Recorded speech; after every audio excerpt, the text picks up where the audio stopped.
காலை நேர பிரதான செய்திகளின் ஊடாக நர்மதா சிறில் முதலில் தலைப்பு செய்திகள். குறைக்கப்பட்டது எரிவாயு விலை நாளை முதல் நடைமுறைக்கு. நாட்டின் பல பகுதிகளில் பலத்த காற்று வீசக்கூடும் என வளிமண்டலவியல் திணைக்களம் எதிர்வு கூறியுள்ளது. போலந்து இலக்கு வைத்தது ரஷ்யா, அமெரிக்க உளவுத்துறை தகவலால் பதற்றம். இனி விரிவான செய்திகள். லிட்டோ எரிவாயு லங்கா லிமிடெட் நேற்று நள்ளிரவு முதல் வீட்டு உபயோக எல்பி எரிவாயு சிலிண்டர்களின் விலைகளில் திருத்தம் செய்யப்பட்டுள்ளது. அதன்படி 12.5 கிலோ சிலிண்டரின் விலை ரூபாய் 300 குறைக்கப்பட்டு ரூபாய் 4465 நிர்ணயிக்கப்பட்டுள்ளது. 5 கிலோ சிலிண்டரின் விலை ரூபாய் 118 குறைக்கப்பட்டு ரூபாய் 1792 நிர்ணயிக்கப்பட்டுள்ளது. இதற்கிடையில் 2.3 கிலோ சிலிண்டரின் விலை 55 குறைக்கப்பட்டு புதிய விலையாக ரூபாய் 835 நிர்ணயிக்கப்பட்டுள்ளது. நாட்டின் பல பகுதிகளில் பலத்த காற்று வீசக்கூடும் என வளிமண்டலவியல் திணைக்களம் எதிர்வு கூறியுள்ளது. இந்த எச்சரிக்கை இன்று முற்பகல் 11 மணி வரை அமுலில் இருக்கும் என அந்த திணைக்களம் குறிப்பிட்டுள்ளது. இதற்கமைய மத்திய, வடக்கு, வடமத்திய மற்றும் வடமேல் மாகாணங்களிலும் ரத்தினபுரி, கம்பாந்தோட்டை மற்றும் திருகோணமலை ஆகிய மாவட்டங்களிலும் அவ்வப்போது மணிக்கு 40 முதல் 50 கிலோமீட்டர் வேகத்தில் பலத்த காற்று வீசக்கூடும் என வளிமண்டலவியல் திணைக்களம் எதிர்வு கூறியுள்ளது.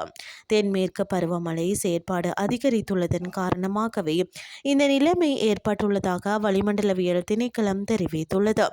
எனவே பொதுமக்கள் மற்றும் கடலோர பகுதிகளில் வசிப்பவர்கள் தேவையான முன்னெச்சரிக்கை நடவடிக்கைகளை கடைபிடிக்குமாறு வளிமண்டலவியல் திணைக்களம் அறிவுறுத்தியுள்ளது. இனி வெளிநாட்டு செய்திகள்.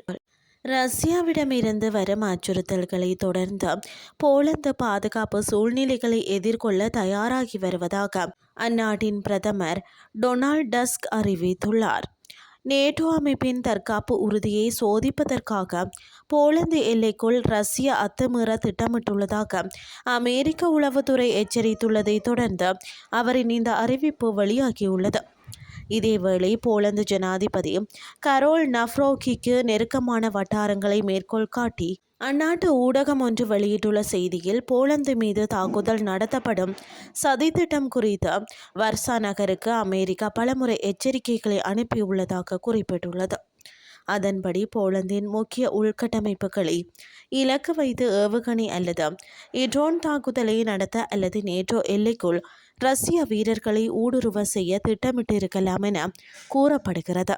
உக்ரைன் மீதான ரஷ்யாவின் முழு அளவிலான படையெடுப்பு தொடர்ந்து வரும் நிலையில் உக்ரைனுக்கு மேற்கத்திய நாடுகள் வழங்கி வரும் இராணுவ உதவிகளை நிறுத்தி வைப்பதற்காக அவர்களுக்கு அழுத்தம் கொடுப்பதே இந்த சதியின் நோக்கம் என்றும் அந்த அறிக்கைகள் சுட்டிக்காட்டியுள்ளமை குறிப்பிடத்தக்கது. இத்துடன் செய்திகள் யாவும் நிறைவடைகின்றது. அடுத்த இரவு 8:30 எதிர்பாருங்கள். நன்றி.